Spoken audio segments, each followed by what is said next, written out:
7h45, l'invité du jour, en direct sur 92.3 et en vidéo live Facebook, sur la page RGFM.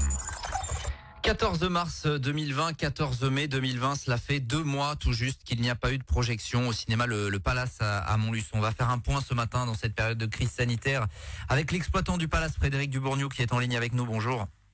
Bonjour à tous vos éditeurs. Merci d'avoir répondu à notre invitation. On voulait faire un petit point sur le cinéma qui fait partie, au même titre que les bars, les restaurants, de ces établissements qui ne peuvent pas rouvrir encore, qui n'ont pas de date de réouverture, tout simplement. Quel est tout simplement votre point de vue sur la situation actuelle? J'imagine forcément que c'est pas forcément facile à vivre. Non, situation inédite, donc fermeture administrative inédite des cinémas, comme vous avez dit, les restaurants, les bars et les discothèques.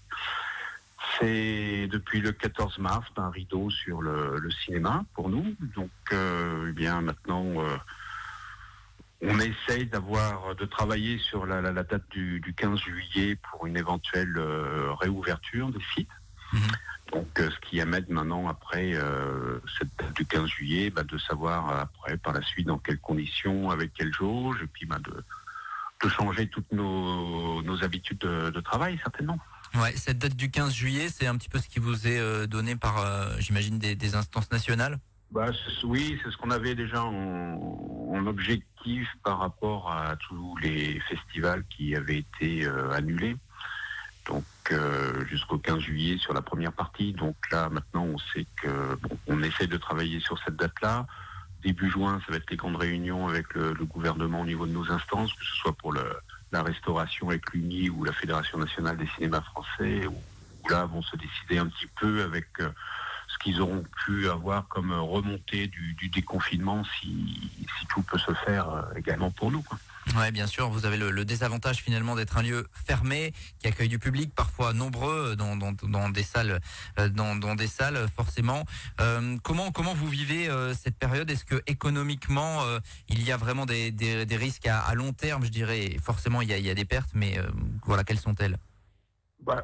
En ce moment, nous avons encore la trésorerie suffisante pour passer le cap. Donc, il ne faudrait pas qu'on aille jusqu'à septembre-octobre de fermeture, où là, ça deviendrait quand même relativement compliqué.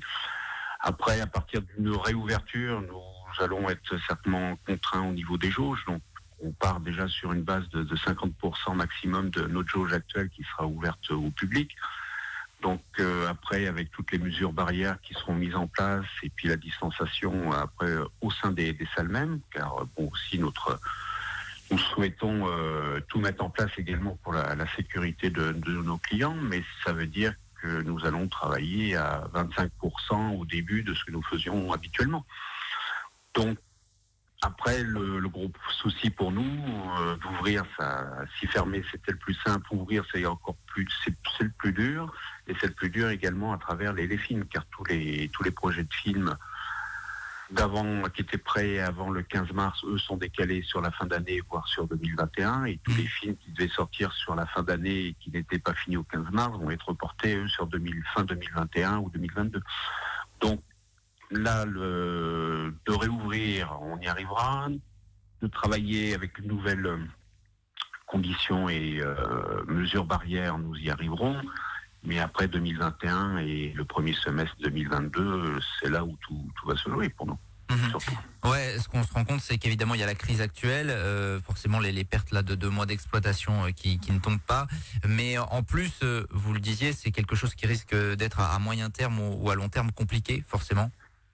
Oui, parce qu'on va pas redémarrer à pleine charge comme on l'était avant. Donc là, nous avons tout un modèle économique à réinventer. Donc on sait qu'on va avoir des mesures que je disais de distanciation, donc de jauge, qui vont être une contrainte. On va avoir par la suite, donc pour pouvoir accueillir les clients dans de bonnes conditions, on va être obligé de faire beaucoup moins de séances puisqu'on ne pourra pas rentrer toutes les salles en même temps. Il faudra qu'on fasse attention aux sorties pour éviter que les flux se croisent. Donc il va y avoir toute une organisation qui de fait, plus on rentre dans cette organisation, plus ça nous fait une baisse de fréquentation. Donc c'est de voir jusqu'où on peut aller dans cette baisse, et puis il y a aussi, on ne sait pas quand est-ce que vraiment la fréquentation repartira et quand vraiment toute la population pourra être libérés de ce virus. Est-ce que cette crise menace à long terme la pérennité du Palace à Montluçon, clairement?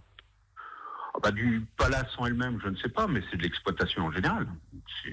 On arrive à un moment où je pense qu'il y aura déjà beaucoup de collègues avant moi qui seront dans de très grandes difficultés, parce qu'il y en a qui avaient investi très lourdement ces 12 derniers mois et qui se retrouvent dans des situations financières là qui sont pas comme les nôtres, où nous, pratiquement, même si nous avons des remboursements d'emprunts, mais nous n'en sommes pas sur les mêmes montants.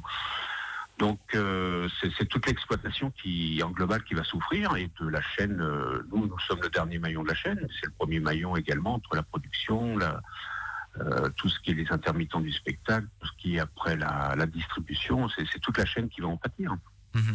Est-ce que vous craignez également qu'il y ait de nouvelles habitudes prises par ceux qui venaient vous voir généralement? Je m'explique, avec l'explosion. Oui, par rapport aux plateformes. Ouais, par rapport aux plateformes. Oui, à Netflix, c'est clair. Oui, on a tous les retours sur les évolutions de plateformes. Donc c'est sûr que Netflix et puis l'arrivée de Disney et puis d'autres, et Amazon montent. Mais bon, après le cinéma reste quand même la sortie. Le cinéma, c'est sur grand écran, c'est dans une salle, c'est un partage, c'est un lien social. C'est différent que dans son salon chez soi. Mais il est clair que des habitudes vont se prendre pour certains publics. Et le plus gros, c'est même cinéma fermé, c'est le piratage qui a explosé. Aussi, évidemment, ça entraîne tout cela. Vous avez quand même des messages finalement de vraiment d'amateurs qui sont des habitués et qui aujourd'hui vous demandent régulièrement, allez, ça rouvre quand finalement? Et oui, sur le boulevard, dès que je croise que ce soit des commerçants qui sont aussi très inquiets de savoir si le Palace va rouvrir et quand, pour redonner un petit peu aussi de dynamique sur le boulevard. Et puis après, nos fidèles clients qui venaient une fois par semaine ou 2 à 3 fois par semaine pour certains qui sont en manque de cinéma. Et c'était leur sortie. Donc c'est justement aussi un petit peu sur cette clientèle-là, qui serait une clientèle un peu plus âgée. On va voir également comment elle va être amenée à pouvoir ressortir par la suite. Ouais. Les craintes, il y a toujours une crainte, même si on mettra tout en place pour faire venir nos clients en toute sécurité, il y aura toujours une crainte.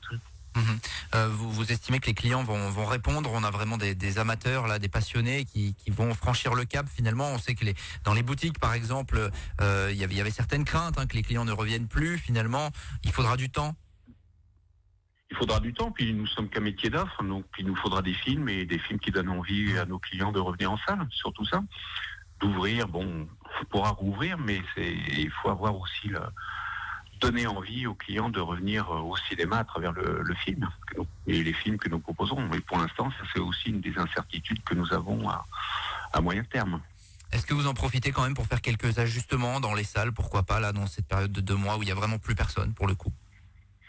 Les ajustements, ils étaient prévus, sauf que dans une période comme celle-ci, et pour laquelle nous savons pas encore quand est-ce que nous allons réouvrir, on limite, on comprendrait les dépenses, mais les grosses dépenses, je veux dire, mais bien sûr que pour la suite, on espère pouvoir dégager suffisamment de trésorerie pour après réinvestir sur des salles comme j'avais prévu de le faire. Concrètement, l'emploi du temps d'un exploitant comme vous, là, il ressemble à quoi là depuis 2 mois et notamment ces derniers jours? Écoutez, on a découvert de nouvelles façons de travailler en visioconférence, que ce soit avec nos syndicats régionaux, mon groupement dans lequel je fais partie de groupements indépendants, au niveau des commissions de la fédération.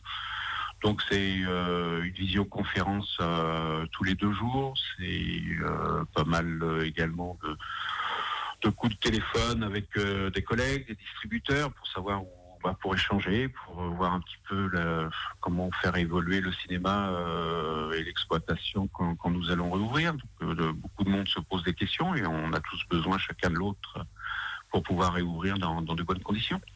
On suivra ça évidemment avec donc cette date du 15 juillet qui n'est pas définitive. Oui, on l'espère. Non, il nous faut 3-4 semaines, nous, à partir du moment où on nous dit vous pouvez ouvrir. Il nous faut 4 semaines vraiment pour pouvoir véritablement réouvrir, puisqu'il nous faut recevoir toutes les bandes annonces et tous les films qui sont des fichiers maintenant informatiques très très lourds. Donc il y a toute une remise en place de vérifier vraiment, de refaire toutes les les contrôles de son, de tout régler les appareils. Donc on a un petit peu de boulot avant, quoi. Donc j'espère que début juin on aura cette date. Sinon ça sera compliqué. On suivra ça bien évidemment et les amateurs de cinéma doivent encore patienter pour fréquenter les salles obscures de Montluçon.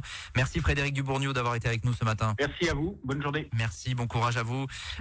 L'exploitant du Palace qui était avec nous pour faire un point sur un domaine également fortement impacté par cette crise sanitaire. Il est 7h56 sur RJFM. 7h45, l'invité du jour. En direct sur 92.3 et en Facebook Live vidéo sur la page RJFM.